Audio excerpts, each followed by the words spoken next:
Assalamualaikum dan selamat pagi. Video ni teacher buat khas untuk students yang tak dapat nak buka FAT simulation. Okay, so hopefully membantu untuk you all faham prosedur tentang eksperimen 7.1b dan membantu untuk you all isikan bahagian pemerhatian, jawab kesimpulan dan juga soalan. Okay, so first 7.1b ni, okay, dia tentang mengkaji kesan perubahan voltan terhadap arus elektrik. Okay, so you all akan kena tengok apa kesan perubahan voltan terhadap arus elektrik. Okay, maksudnya bila kita ubah voltan tu jadi semakin tinggi, okay, dengan cara kita tambahkan bilangan sel kering, so apa jadi kepada nilai arus? Okay, bacaan emitter tu meningkat ke ataupun menurun? Okay, so first kita susun dulu litar macam dalam gambar foto 7.11. Okay, so kita ada wire and then disambungkan pada emitter dan ada wire lagi dan disambungkan kepada dawai nikrom. Okay, so dawai nikrom tu kita gantikan dengan resistor. Okay, so sebelah resistor kita ada wire. Okay, apa lagi? So ada wire dekat sini, tersambungkan.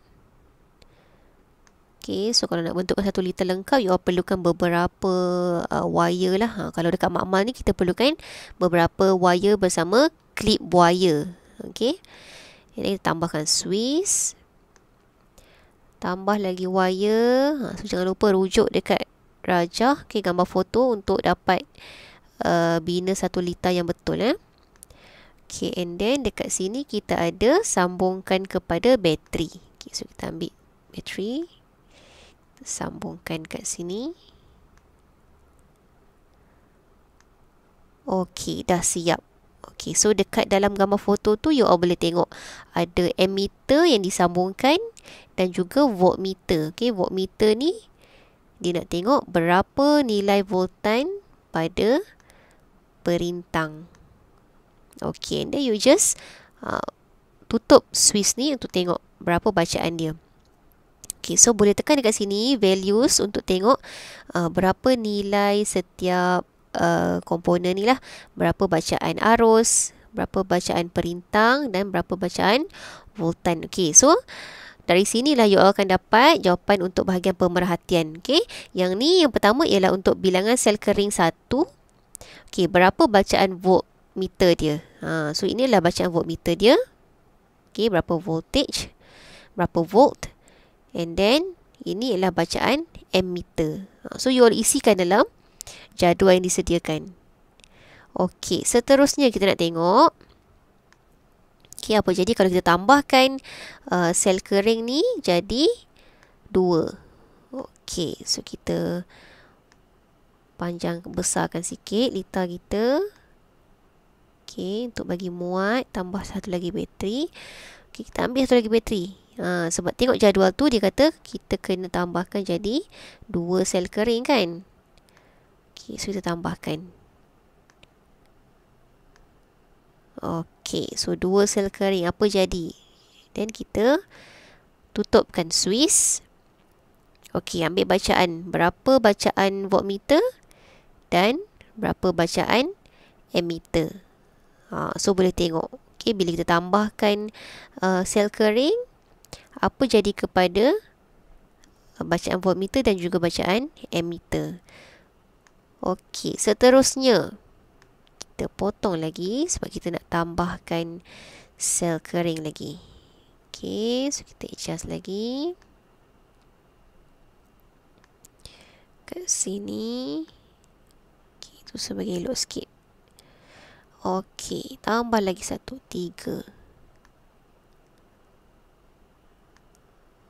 Okey, so sekarang kita ada 3 sel kering dan kita tengok apa jadi kepada nilai bacaan dia. Okey. So sel kering dah ada 3, jadi voltan pun berubah dan juga inilah nilai arus. Okey. Yang ketiga, yang seterusnya. Okay, yang terakhir lah. Okay, kalau tengok jadual pemerhatian tu, inilah yang terakhir. Nak tambahkan sel kering yang terakhir. Okey, so kita ambil bateri. Tambahkan kat sini. Okey, sudah ada 4. Sel kering macam tu. Okey. Sekarang kita tutupkan. Okey, so tengok apa jadi kepada bacaan dia. Okey, inilah bacaan voltmeter dan ini bacaan ammeter. Okey, so you all isikan dalam jadual pemerhatian. Okey, and then jawab kesimpulan. Okey, jawab kesimpulan tu tengok adakah hipotesis diterima. So apakah hipotesis dia? Hipotesis ialah semakin besar voltan, semakin besar arus yang mengalir. Okey, so daripada nilai yang you all dah catat tadi tu, bacaan voltmeter, bacaan ammeter, so betul tak hipotesis tu? Adakah semakin besar voltan, arus pun semakin besar?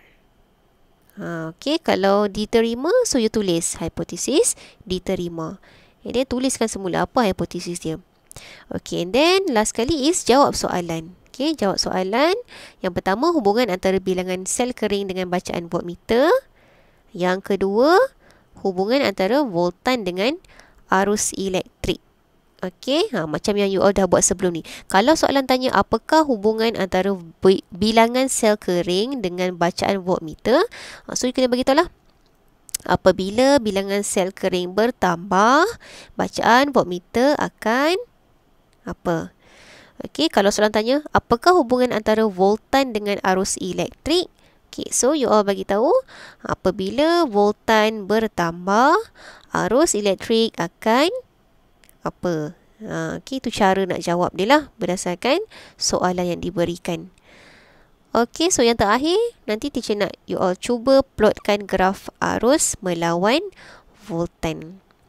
Okey, semoga membantu you all membuat pemerhatian dan menjawab soalan dan juga kesimpulan. Okey, thank you very much and Assalamualaikum.